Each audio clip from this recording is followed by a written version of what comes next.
بسم الله الرحمن الرحيم.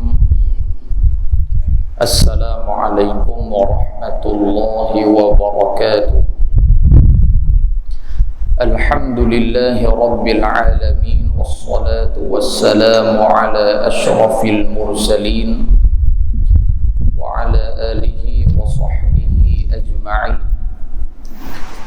سبحانك لا علم لنا إلا ما علمتنا إنك أنت العليم الحكيم. ولا حول ولا قوة إلا بالله العلي العظيم. ولا حول ولا قوة إلا بالله العلي العظيم. ولا حول ولا قوة إلا بالله العلي العظيم. أما بعد.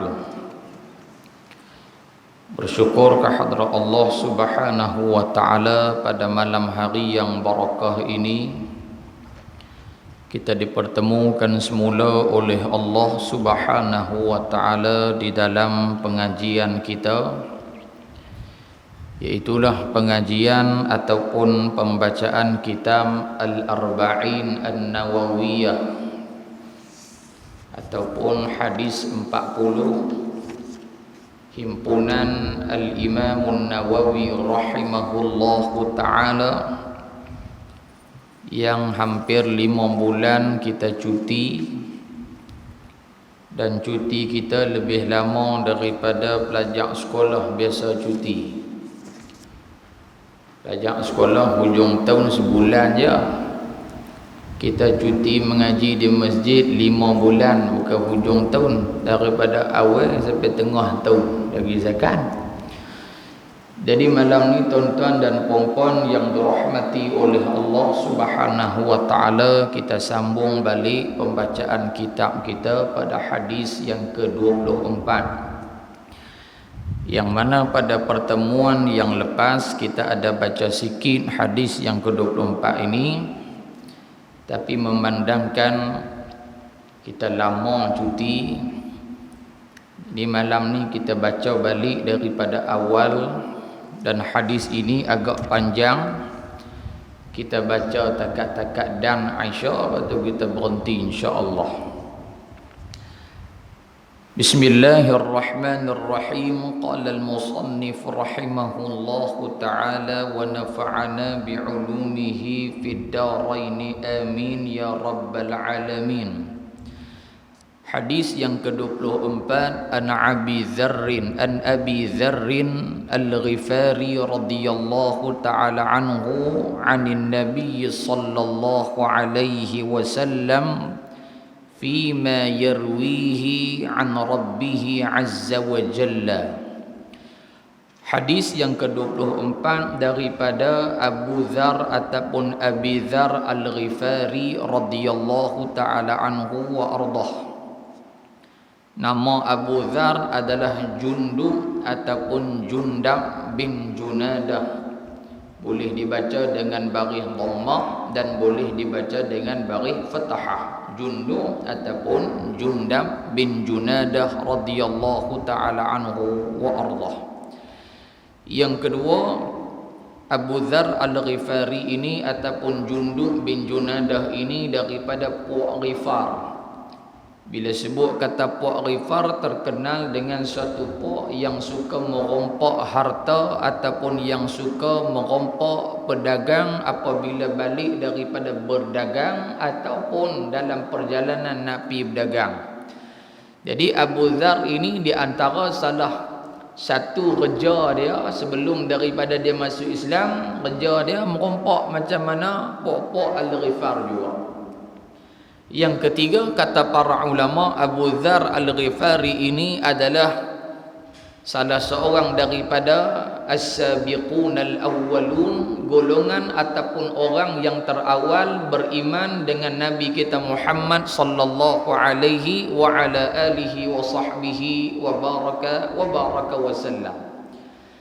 Abu Dzar al-Ghifari ini tuan-tuan disebutkan oleh Al-Imam Abdul Fattah Abu Ghuddah rahimahullahu ta'ala dalam kitab beliau Safahat min Sabril Ulama ala Syada'id wa Tahsilil Ilm.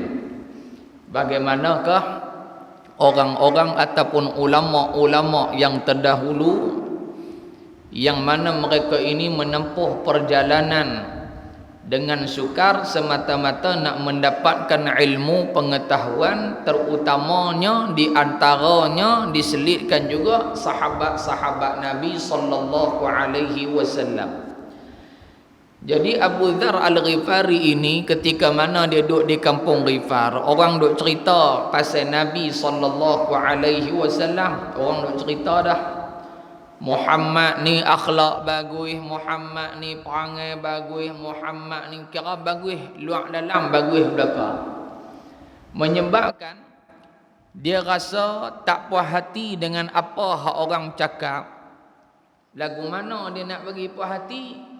Dia hantar adik dia nama Abdullah bin Unais. Dia hantar adik dia nama Unais Al-Ghifari. Maaf. Nama adik dia Unais Al-Ghifari. Dia hantar adik dia pi ke mana? Pi ke Makkah Al-Mukarramah, pi duk riki-riki tengok betul ke tak betul tentang Muhammad hak orang duk bagi tahu. Adik dia pun pi. Maka di sini tuan-tuan dapat kita ambil pengajaran Abu Dzar Al-Ghifari. Dia nak dapatkan maklumat yang sahih, dia tak terima buta-buta lagu tu. Walaupun berita tentang Nabi Muhammad itu benar, tetapi dia hantar juga adik dia pi cek tengok, pi riki tengok, kod tak betul. Kod tak betul. Hakikatnya tak betul.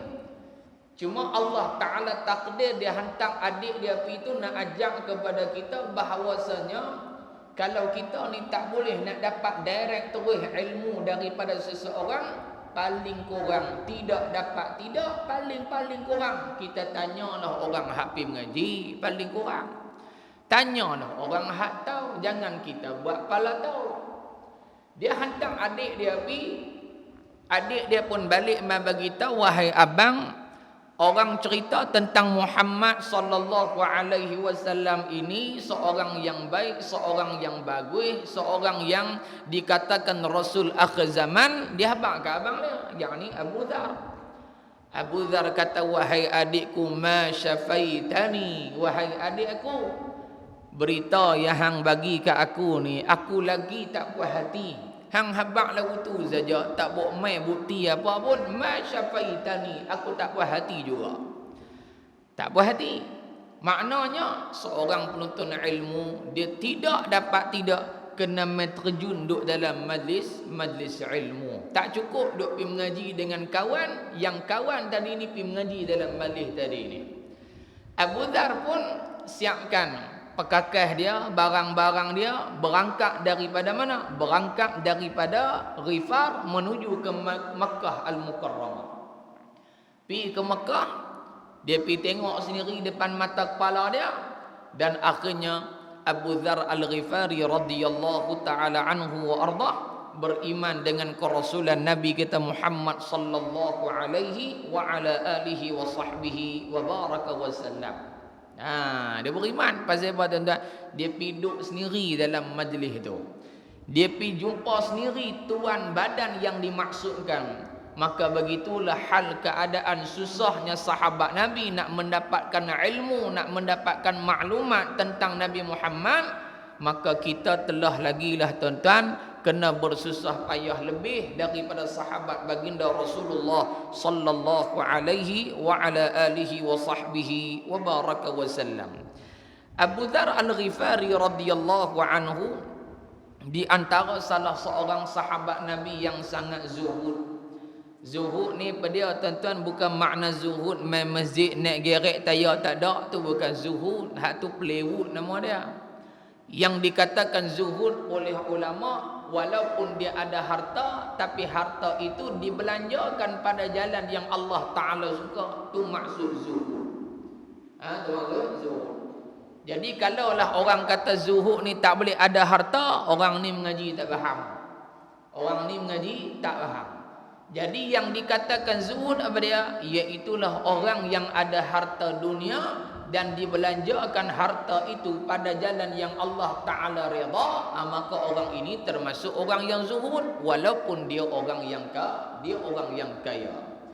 Jadi Abu Dzar Al-Ghifari radhiyallahu taala anhu wa arda di antara salah seorang yang zuhud, yang kedua abidun, seorang sahabat Nabi yang rajin beribadah kepada Allah Subhanahu wa taala, wasidqun, dan seorang sahabat yang bercakap benar.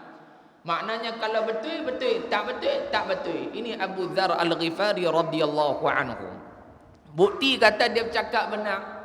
Di awal-awal Islam dia masuk Islam dan dia tanya Nabi sallallahu alaihi wasallam, "Ya Rasulullah, apa yang aku nak kena buat lepas aku masuk Islam?" Nabi kata, "Ya Abu Dzar, wahai Abu Dzar, wahai Jundab bin Junadah radhiyallahu anhu, baliklah kamu ke kampung kamu, ajak orang kampung kamu beriman kepada Allah." Kata Abu Dzar Al-Ghifari, dia kata, "La," dia kata, "Ya Rasulullah, dah. Aku takkan balik ke kampung Ghifar illa, melainkan aku akan istihar bahawasanya aku ini beriman dengan kamu wahai Muhammad sallallahu alaihi wasallam." Direct terus cakap, tak ada pusing-pusingnya.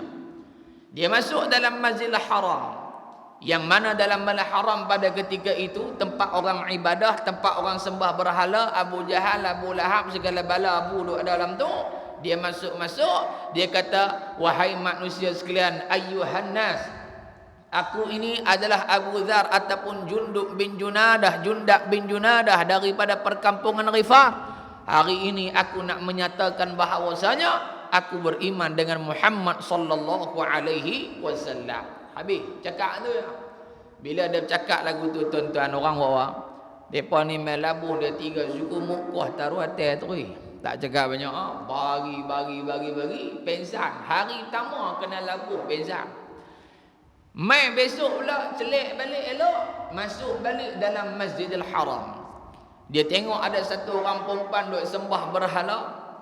Ni berhala, ni perempuan tu, dia piduk diri tengah-tengah perempuan tu. Dia kata, "Apa yang kamu sembah ini tidak memberi manfaat dan tak bagi mudarat. Ni semua mengarut semua ni." Lagi zakat. Perempuan tu pun jerit lah, help me. Dia tak cakap lah masalah tuan-tuan. Kan? Orang-orang pajak song dia kata apa? Tolong. Akhirnya orang merumun Abu Jundab bin Junadah. Akhirnya dia labuh pula hari yang kedua. Hari pertama kena labuh, hari kedua kena labuh. Di sini ulama mengatakan, membuktikan benarnya perkataan Abu Dzar Al-Ghifari radhiyallahu anhu, dan dia tak takut siapa-siapa pun dia tak takut. Ini Abu Dzar radhiyallahu anhu.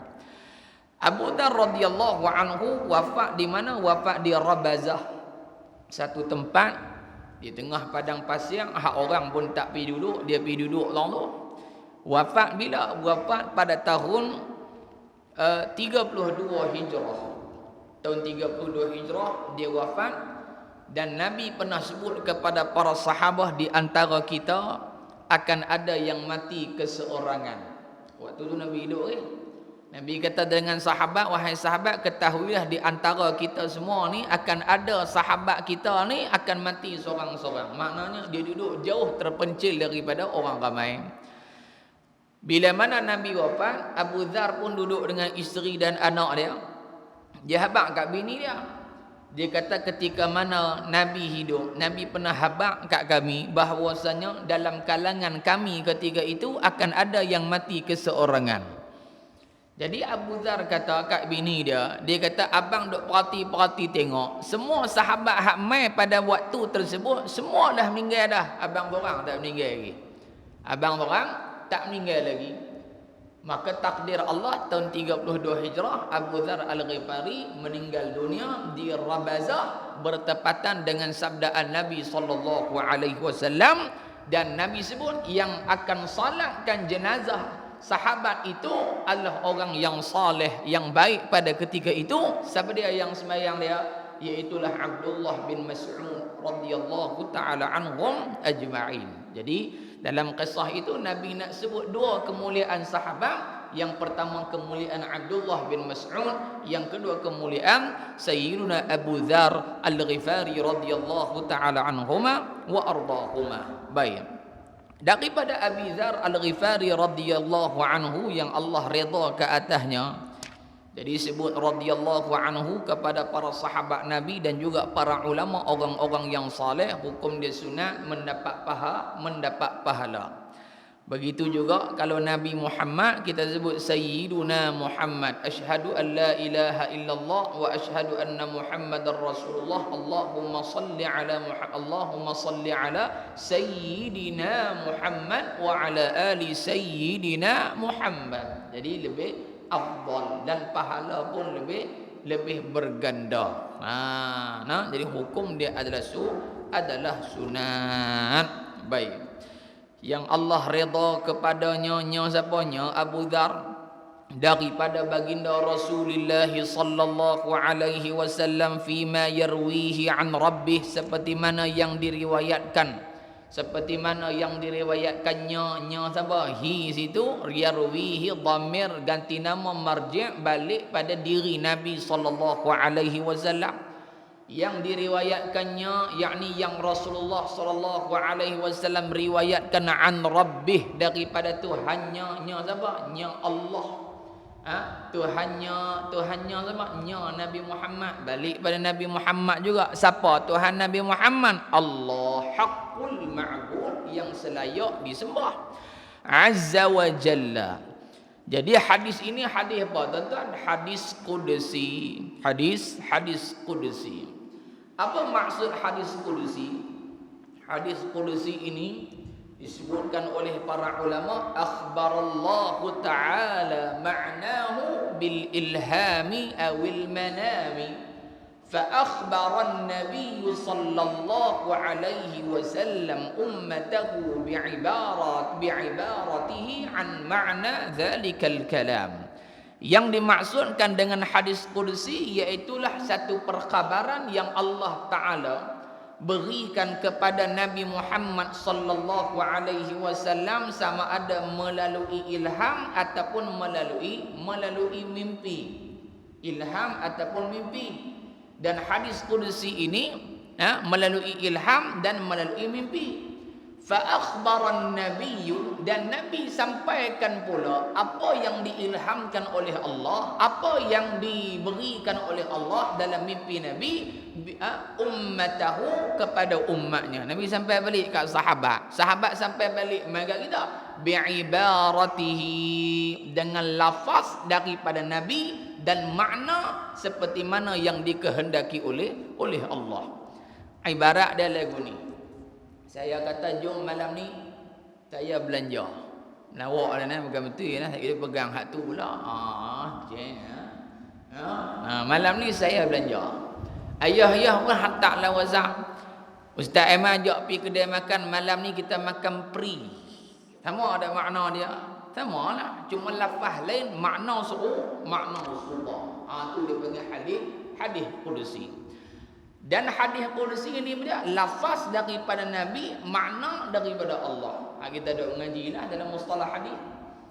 Yang kedua dia panggil hadis nabawi. Yang kedua dia panggil apa? Al-Quran.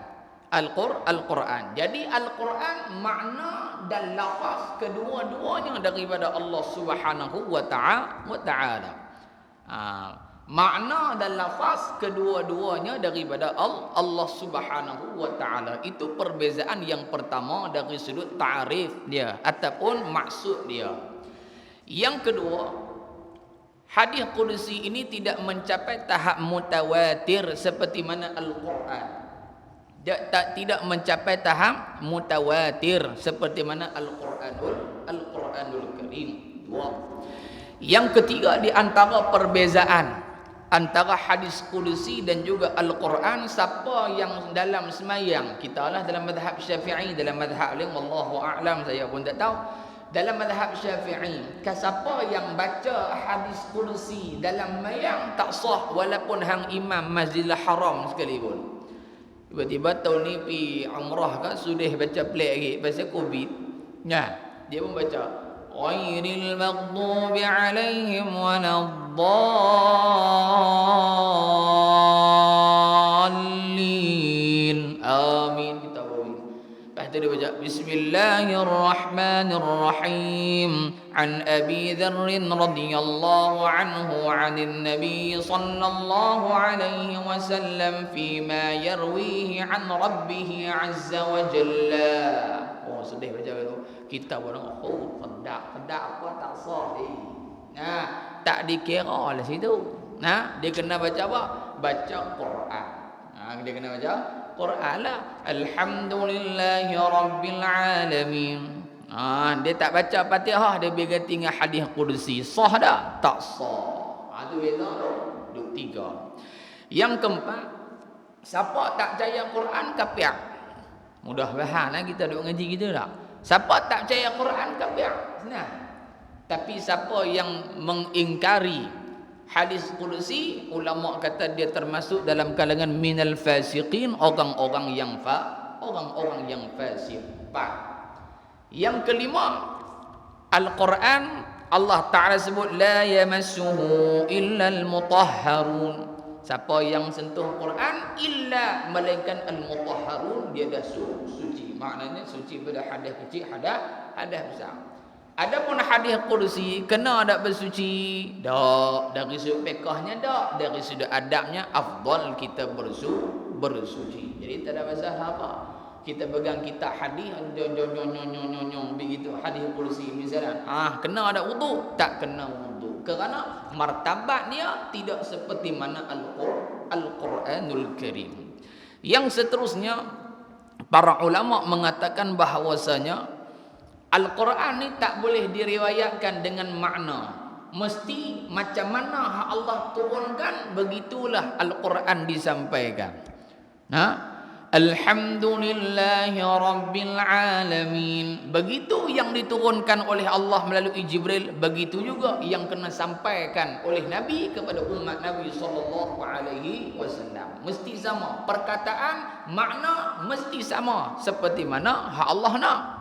Adapun hadis kursi Allah bokme faham makna, muhabbatlah kok mana pun kalimat, hak penting macam mana aku nak lagu tulah hang sampaikan. Ini beza antara hadis kursi dan juga Al-Quranul Karim. Dan banyaklah tentang hadis kursi ni, kalau kita nak sebut memang banyaklah, tuan-tuan boleh pergi tengok dalam kitab-kitab lah. Baik tuan-tuan. Jadi hadis kursi dan Al-Quran itu berbeza. Habis takat tu. Apa jawapan ataupun apakah yang disebutkan oleh Allah di dalam hadis ini? Annahu bahawasanya ia siapa? Ia Allah Subhanahu wa ta'ala. Qala berfirman. Allah Ta'ala sebut ya ibadi, wahai hamba-hambaku. Jadi para ulama mengatakan ya ibadi di sini termasuklah merujuk kepada orang-orang yang mukallaf. Siapa orang mukallaf? Orang mukallaf, orang kafir mukallaf tak? Termasuk mukallaf. Apek sembah tokong mukallaf tak? Mukallaf. Kristian sembah berhala mukallaf tak? Mukallaf. Orang mukallaf, Islam pun mukallaf, kafir pun mukallaf. Sebab itu orang yang tak beriman kepada Allah, bila mana mati di hari akhirat, azab dia double. Kerana apa? Kerana satu azab kerana syirik, satu lagi azab meninggalkan kewajipan yang diperintahkan oleh Allah. Tapi di atas dunia mereka sembahyang sah dah? Tak sah. Pasal syarat penerimaan ibadah di sisi Allah mestilah beriman, mengucap la ilaha illallah Muhammadur Rasulullah. Maka kalau dia mati dalam keadaan kafir, tak beriman, dia hari akhirat kena azab, confirm. Yang pertama azab kerana syirik. Yang kedua azab meninggalkan kewajipan. Azab apa? Tak semayang lohor berapa tahun? 60 tahun. Daripada balik umur 15, tak 60 tolak 15, 45 tahun. 45 tahun tak mayang lohor, kena azab sebagai tak mayang lohor. Azab pun sama, zakat pun sama, dan lain-lain perkara. Jadi orang kafir double azab dia berbanding orang yang beriman kepada Allah Subhanahu wa ta'ala. Ya ibadi, wahai hamba-hambaku, termasuklah orang kafir, termasuklah orang beriman. Itu maksud ya ibadi. Makna yang kedua ya ibadi, para ulama hadis menyatakan termasuklah ahlul ta'ah, orang yang melakukan ketaatan, dan ahlul maksiyah, dan orang yang melakukan maksiat. Seolah-olah Allah nak abad, wahai hambaku yang sembahyang, wahai hambaku hak minum arak. Dua-dua begitu. Ya ibadi. Dua. Yang ketiga, sebab apa Allah Ta'ala sebut ya ibadi? Ulama mengatakan nak menunjukkan si'atur rahmah, luasnya rahman Allah. Walaupun hang kaki maksiat, Allah Ta'ala tetap isytihar hang sebagai hamba dia. Kena ingat tu. Jahat tara mana pun kita beriman pada Allah Ta'ala, Allah tak pernah tutup pintu taubat, melainkan pada masa yang ditetapkan oleh Allah tak diterima lagi taubat. Jahat tara mana pun kawan tu, kaki zina, kaki minum, kaki pukul, kaki rompak, kaki segala makna kaki. Bila mana kita faham ayat ni tuan-tuan, kalau dia orang beriman, kita doa supaya dia mendapat keampunan daripada Allah. Pasal apa? Dia termasuk dalam ya ibadi, wahai hambaku, kata Allah. Faham? Nak menunjukkan kasihnya Allah Subhanahu wa ta'ala kepada hamba-hambanya. Adapun orang yang kafir, kita doa bagi dia dapat hidayah. Doa keampunan orang kafir tak boleh, haram. Doa dapat hidayah boleh, seperti mana yang Nabi buat. Nabi doa kepada dua orang Umar. Yang pertama Amr bin Hisham ataupun Abu Jahal, yang kedua Umar bin Al-Khattab radhiyallahu anhu. Nabi doa kepada Allah, wahai Allah, berilah kekuatan kepada Islam kepada salah seorang daripada dua orang Umar, iaitu Umar Al-Khattab ataupun Amr bin Hisham, yakni Abu Jahal. Izin Allah Subhanahu wa ta'ala yang diberi hidayah oleh Allah Umar bin Al-Khattab, yang disekat hidayah daripada dia dapat adalah Amr bin Hisham, yakni Abu Jahal laknatullah alaihim ajma'in. Ya ibadi, wahai hamba-hambaku. Begitu. Inni haramtu zulma ala nafsi, sesungguhnya aku mengharamkan zalim atas diriku. Apa maksudnya tuan-tuan? Di sini kata Al-Imam An-Nawawi rahimahullahu ta'ala dalam mensyarahkan hadis ini, kata Imam An-Nawawi rahimahullah, Allah Ta'ala nak nyatakan kepada kita, mustahil bagi aku menzalimi hamba-hamba aku. Allah Ta'ala tak ada sifat zalim. Allah Ta'ala tak ada sifat zalim. Apa maksud zalim? Zalim itu wada'u syai' fi ghairi makanih, meletakkan satu tempat bukan pada tempat dia. Misalan kita kata ambil kepiah buh di kepala lutut, tu zalim lah tu, tak kena pada tempat. Beli kasut buh atas kepala, orang buh di kaki, dia buh di kepala. Maka dia apa tu? Dia berlaku zalim.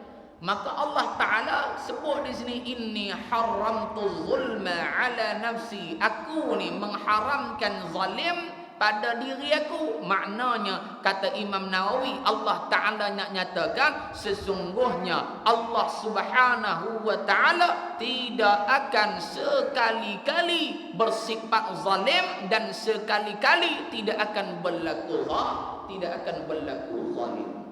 Yang ni yang kita duk mengaji ni tuan-tuan, Allah Ta'ala ni tak sama lagu makhluk. Allah akan balas apa hak kita buat, dan Allah Ta'ala akan bagi apa hak kita ikut. Mu buat baik, dia bagi baik. Mu buat tak baik, dia bagi tak baik. Jadi di situ tuan-tuan sidang hadirin yang dirahmati oleh Allah Subhanahu wa Ta'ala. Baik. Aku mengharamkan zalim atas diriku, ala nafsi, diriku. Nafsi sini ulama bahas pula. Ulama bahas nafsi di sini membawa makna zat Allah Subhanahu wa ta'ala. Kerana an-nafsu ataupun nafsu ini merujuk kepada satu makhluk yang memerlukan kepada pernafasan. Dalil dia, kullu nafsin dha'iqatul maut. Setiap yang bernyawa pasti akan mati. Jadi kalaulah Allah Ta'ala nafsi itu sama lagu mana ayat tadi, bermakna Allah Ta'ala akan mati. Betul?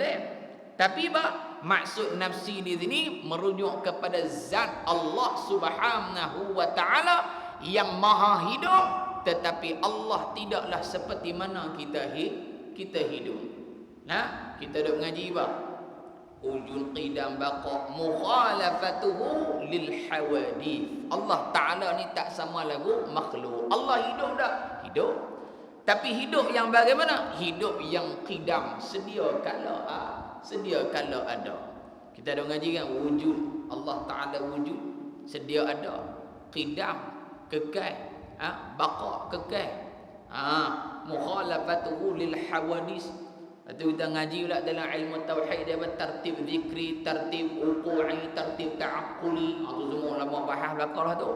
Nah, tertib zikri apa? Tertib zikri ni ulama susun asma Allah tadi ni, sifat Allah tadi ni mengikut hak kita dia sebut Allahu wujud qidam baqa mukhalafatuhu lil hawadithi qiyamuhu bi nafsihi wahdaniyah qudrah iradah ilmun hayyun sama' basar sampai mutakalliman. Itu dia tertib zikri. Ulama susun nak bagi mudah sebut, mudah hafal, mudah orang faham. Takat tu.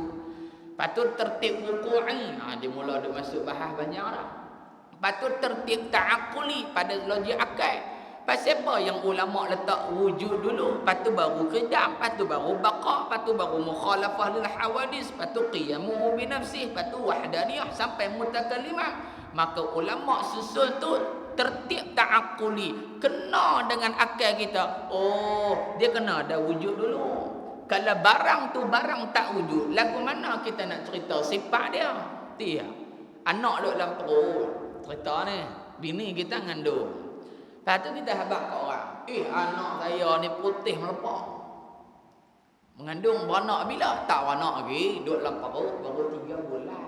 Orang kata gila dah Tok Haji ni. Hang boleh habaq anak hang putih terbit mai muda lagi. Maknanya kena wujud dulu depan biji mata baru boleh habaq. Oh, anak dia putih. Sungguh putih sungguh. Jadi kita nak menyatakan Allah Ta'ala itu sifat sekian, tidak dapat. Tidak, kena wujud dulu, barulah kena. Cakap barang tak wujud, benda tak wujud, orang tak boleh terima gitu. Tu masuk bab tauhid lah dulu. Pergi tanya tok guru hak tauhid lah. Kita ni tak erti tauhid. Nah, boleh beda kita saja. Habis tak kat tu. Baik. Jadi Allah Ta'ala ni hidup dah. Hidup lagu kita ke? Tak. Allah hidup kekal selama-lamanya. Qidam baqa. Baqa ni apa dia? Tak terima kesan, tak terima binasa. Hang main ribut ke? Hang main kiamat ke? Hang tak kiamat ke? Allah tetap ada, tetap kuasa. Dalil Allah Ta'ala tak sama lagu makhluk. Walaupun nafsun itu sama lebih kurang. Allah nyatakan wa yabqa wajhu rabbika dzul jalali wal ikram. Yang kekal adalah wajhu, bukan wajah muka Allah. Wajah di sini makna juga zat Allah, yakni nafsun dolah. Balik di situ. Jadi Allah Ta'ala tak mati. Allah Ta'ala hidup bukan lagu kita kerana mukhalafatuhu lil hawadith. Yang ketiga, tengok pada perkataan az-zulm, zalim situ. Zalim ni dia ada dua jenis zalim. Zalim pada Allah, zalim pada selain Allah. Zalim pada Allah ni apa dia? Yang pertama asyirku billah, mensyirikkan Allah Subhanahu wa Ta'ala. Syirik pada Allah. Yang kedua apa dia? Iaitulah al-ma'asi, melakukan maksiat kepada Allah. Hak paling besar kali zalim syirik inilah, syirik yang keluar daripada Islam. Syirik yang keluar daripada Islam. Dia bercakap, dia kata saya ni bukan dakwah jaya dengan Quran. Berat mana no. Saya ni masuk Islam saja syok-syok ya lah kata bukan ada apa pun saja syok-syok. Sehari petang ni jadi kafir pula. Jangan tunggu petang, lah tu pun hang kafir dah. Pasal apa? Syirik pada Allah. Ada tentang dok cakap gila dulu dalam televisyen, berkenjah duk ada. Hak duk cakap gila buat pelik-pelik ni. Nah, mempersendakan agama Allah Subhanahu wa taala tu. Tu boleh jatuh syirik, naudzubillah. Dia kata semayang ni bukan wajib saya tak wajib semayang. Kamu yang wajib semayang. Menafikan segala benda yang Allah Taala wajibkan, dia kata tak wajib, hukum dia jatuh kufur, murtad, naudzubillah. Ataupun menghalalkan apa yang Allah haramkan pun jadi murtad juga. Dia kata babi ni bukan haram, halal dia kata. Hang ya haram, aku tak haram. Berat gitu. Jadi boleh jatuh murtad. Jadi zalim hak besar kali hak duk pertama, zalim yakni dengan mensyirikkan Allah. Yang kedua, melakukan maksiat kepada Allah. Tak sembahyang, tak puasa, tak tutup aurat dan macam-macam lagi maksiat. Jenis zalim yang kedua, zalim selain daripada Allah, yakni zalim pada makhluk, bahna pada makhluk. Antaranya apa dia? Bunuh orang. Bunuh orang ni tak semesti hang Islam, hang bukan Islam pun kira zalim dah tu. Sebab dalam Islam ni ada hak golongan hak kita boleh bunuh. Tengok hadis-hadis hak sebelum ni kita jumpa dah. Siapa dia? Antaranya orang hak murtad kita boleh bunuh. Bukan kita bunuh, pemerintah bunuh. Tak pergi tengok kawan tu duk melawak lebih kurang, dia kata mayam bukan wajib, depa pakat duk pergi pegang, duk pergi serkuk bekas kata, pergi duk tempek tang dinding kedai roti canai, pakat duk tikam orang fikir tak jadi gitu, dosa tak boleh gitu. Pasal apa? Yang nak jatuh hukum ni bukan kita. Kita pi tangkap, pi hantar bagi kat pihak berkuasa, depa pun pi tanya dia. Tu pun bawa pi bukan depa duk pi kejam bagi mati terus. Depa tanya dulu. Dia bercakap lagu tu atas jalan apa? Atas jalan hang reti ke ataupun hang cakap dalam keadaan jahil, hang tak tahu. Kalau hang cakap dalam keadaan hang reti, lepas tu hang tak tarik balik dah, dia bagi dah masa untuk bertaubat, mengucap balik, tak mau juga. Waktu tu baru jalan hukum. Tapi kalau dia bercakap atas jalan dia jahil barangkali, maka di situ ada pertimbangan oleh pihak berkuasa. Allah ni cukup mudah orang nak kapiak orang ni. Hak terbaru ni satu orang ustaz mana saya pun tak tahu, tak pun nak kenal hak jenis dia bagi kapiak-kapiak orang ni. Dia kata semua hak berpegang dengan akidah al-Asy'ariyah yang kita mengaji tauhid kan. Akidah Abu Mansur al-Maturidi dan Abu Hasan al-Asy'ari. Dia kata siapa hak pegang dengan pegangan Imam Abu Hasan al-Asy'ari, kufrun akbar. Kufur hak besar, syirik tu dia tuan. Kita semua ni syirik habis. Bila syirik ni murtad dah, kira murtad dah. Halal tak darah orang hak murtad? Halal lah. Ada lah ni. Ada duk cakap alam ni. Katanya orang gok-gok ni tapi tak duk ni, duk Kuala Lumpur. Duk Kuala Lumpur mensyirikkan orang. Kita semua ni jadi murtad habis. Allahu akbar. Mengaji sifat 20 masuk neraka. La haula wala quwata illa billah. Ada hak telajar alim pada ulama, hakikatnya bodoh sungguh. Jadi mengaji ni biar laik, orang tua kata biar laik rapat pakai ke tanah tu. Tak reti tak apa. Mengaji ni dah tak reti, dia buat pala reti pula, malu ke orang lah. Baik, habis dekat tu. Zalim, dia bunuh orang. Lagi apa? Ngumpat orang. Lagi dia curi harta meredak orang. Ini zalim dah. Zalim yakni zalim selain daripada Allah, membawa arti zalim pada makhluk Allah Subhanahu wa ta'ala. Wa ja'altuhu bainakum muharrama. Maka aku jadikannya apa? Nya zalim, ja'altuhu dhamir balik pada zalim tu. Aku jadikan sifat zalim, berlaku zalim itu bainakum, antara kamu hei manusia sekalian, muharrama, benda yang diharamkan. Allah nak abang kata jangan duk buat zalim, hukum dia haram, berdosa. Hukum dia berdosa. Fala tazalamu, janganlah kamu berlaku janganlah kamu melakukan kezaliman. Jadi maksud fala tazalamu yang sempat saya dhabit tadi, janganlah membuat zalim. Kerana apa? Kerana kezaliman yang kita buat di dunia menyebabkan kita gelap di hari akhirat. Na'udzubillah. Apa maksud gelap pada hari akhirat? Dalam hadis Nabi sebut apabila datangnya manusia di hari akhirat. Mafhum hadis tu. Mai ni bawa amalan, bawa amalan ni, bawa amalan. Seperti mana Nabi tanya para sahabat, atadruna manil muflisu? Hei sahabat, mu tahu ada orang yang muflis siapa dia? Nabi sahabat kata, ya Rasulullah, man la dirham lahu wa la mata'. Ya Rasulullah, orang yang muflis adalah orang yang tak ada dinar, yang tak ada dirham, yang tak ada duit, wala mata', yang tidak mempunyai harta. Ya Rasulullah, jawab Nabi sallallahu alaihi wasallam, dah al-muflisu, orang yang muflis adalah apa dia? Apabila pada hari akhirat dia datang dalam keadaan bawa pahala semayang dia, bawa pahala puasa dia, bawa pahala haji dia, akan tetapi pada ketika itu dalam keadaan dia berdiri, ada orang minta tuntut daripada Allah atas segala zalim yang dia buat. Apa dia? Di dunia dahulu qad syatama hadza, dia pernah hina orang. Na'udzubillah. Dia hina orang. Bila hina kawan tu minta balik. Ni hang mai balik, hang mai balik. Semua kebaikan, pahala yang tukang fitnah, tukang kata ke orang tadi, diambil, diberikan kepada tuan punya badan yang kena fitnah.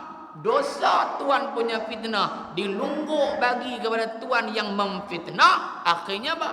Awalnya datang bercahaya, pahala banyak. Lah sekali zulumat, gelap gelita, masuk dalam neraka Allah Subhanahu wa ta'ala. Itu satu contoh antaranya. Dan banyak lagi lah benda-benda zalim hak kita ada buat. Penanya kawan ada juga. Duk melawak dengan kawan tak tentu pasal ada juga. Lah ni dia mak passion apa tak tahu. Lah ni semua melawak pelik-pelik, melawak duk raba kemaluan orang. Ada tak tuan-tuan? Dulu ada lah ni tak tahu ada tak tak. Nak mayang pak dia tampak kita punya. Saya biasa kena kali satu orang Pak Long.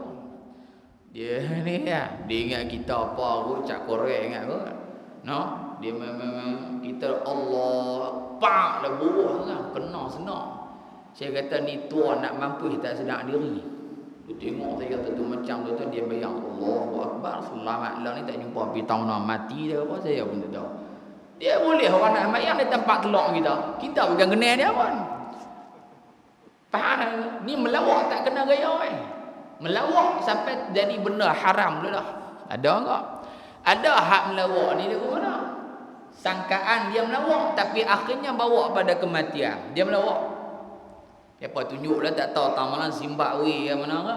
Depa pergi mandi di kolam, lepas tu dia pusing dengan kawan dia. Dia pusing kawan dia jadi pening lempak masuk dalam kolam. Tuan-tuan, kita duduk atas darat ni, dia pusing-pusing ni tu pun tak boleh duduk nak berdiri betul dah. Dia pergi lempak kawan dia hak pening dalam kolam.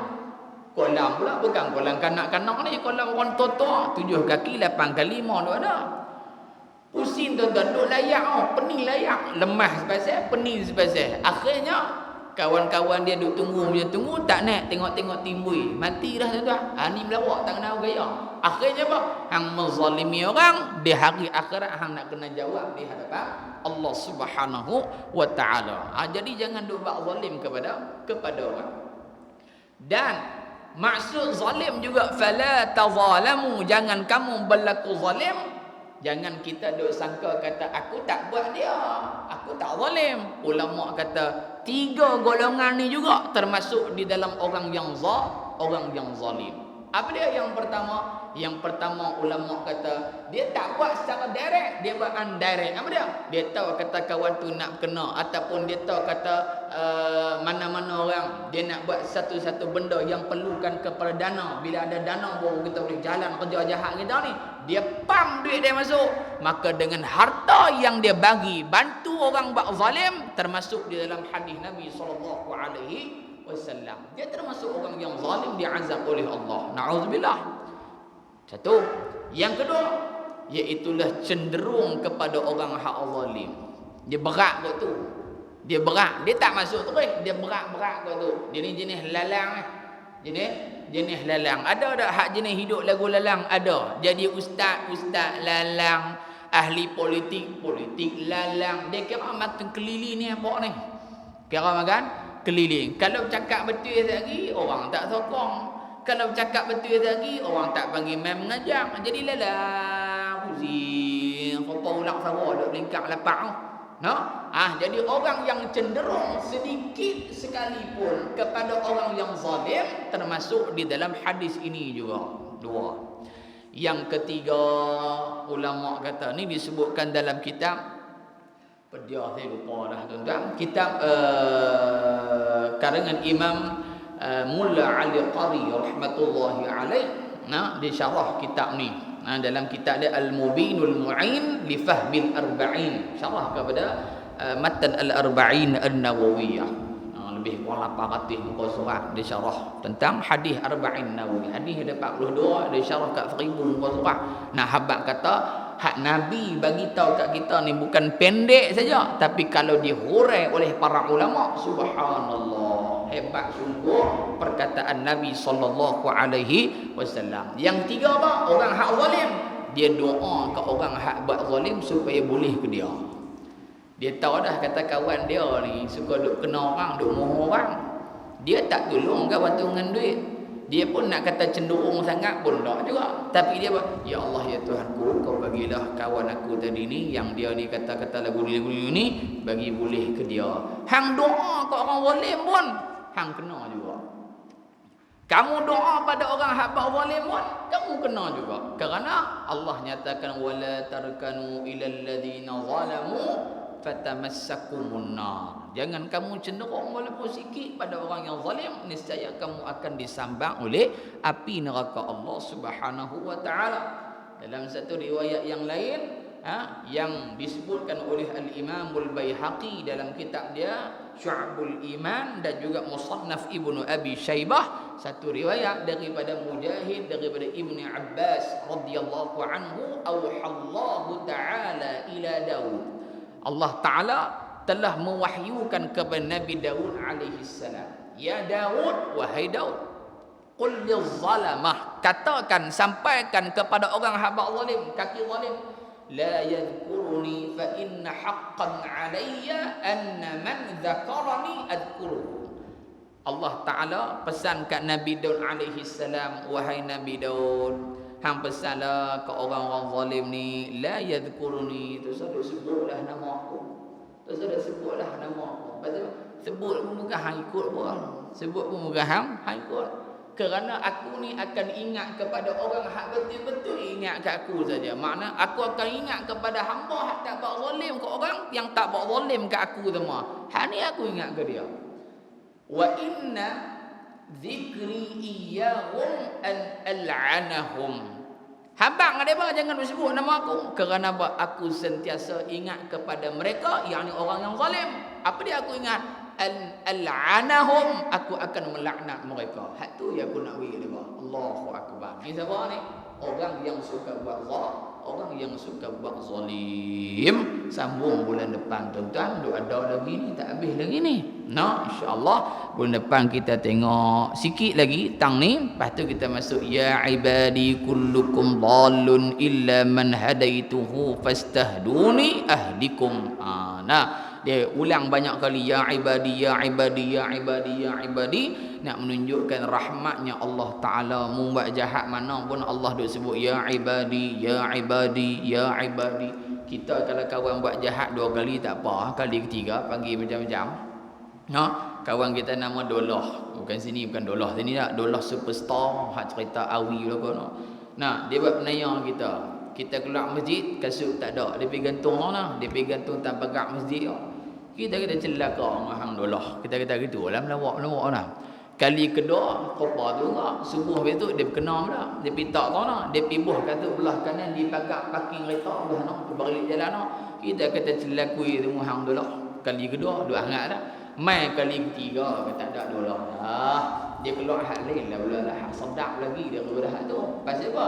Kita ni lah butuh dah. Yang kita makhluk ni, adapun Allah Taala mu buat jahat gu mana pun tetap ya ibadi, wahai hamba-Ku, wahai hamba-Ku, nak menunjukkan kasihnya Allah kepada kita tuan-tuan, maka jangan kita hampakan apa yang Allah beri kepada kita.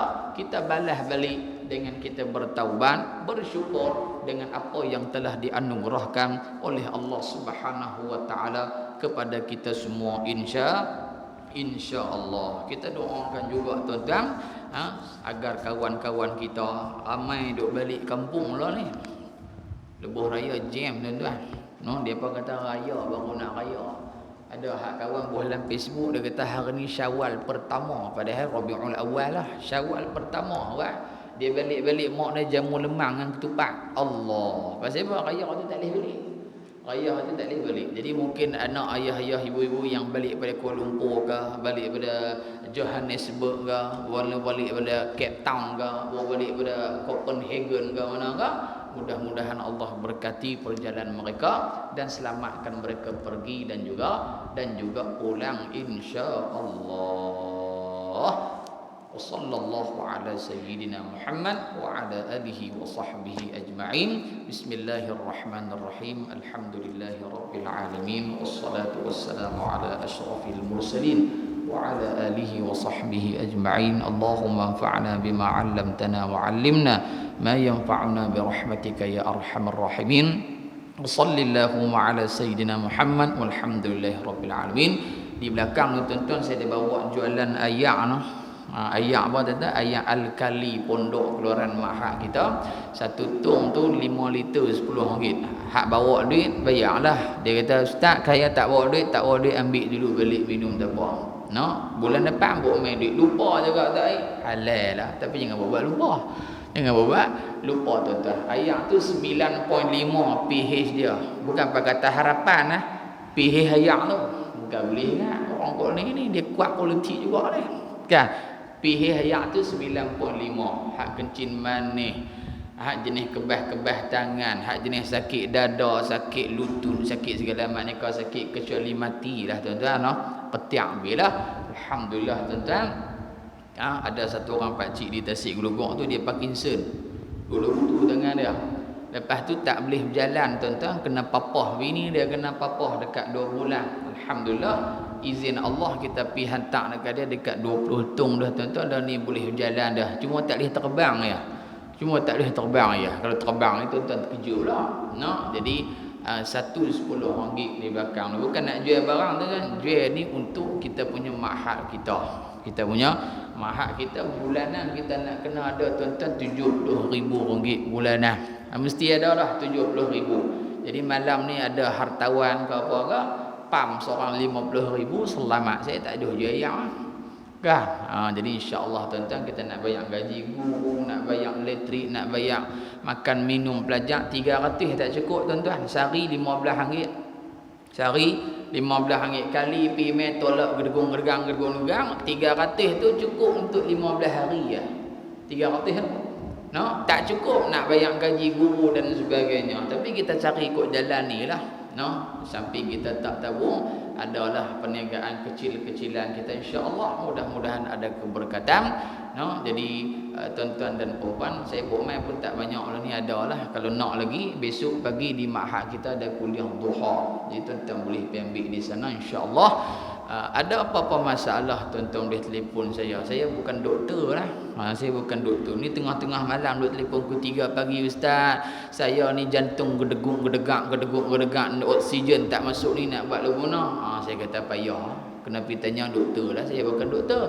Pergi tanya ahli dia. Ni kita ketiak saja tuan-tuan. Yang nak bagi semua Allah Subhanahu wa taala. Wallahu a'lam bis-shawab. Assalamualaikum warahmatullahi wabarakatuh.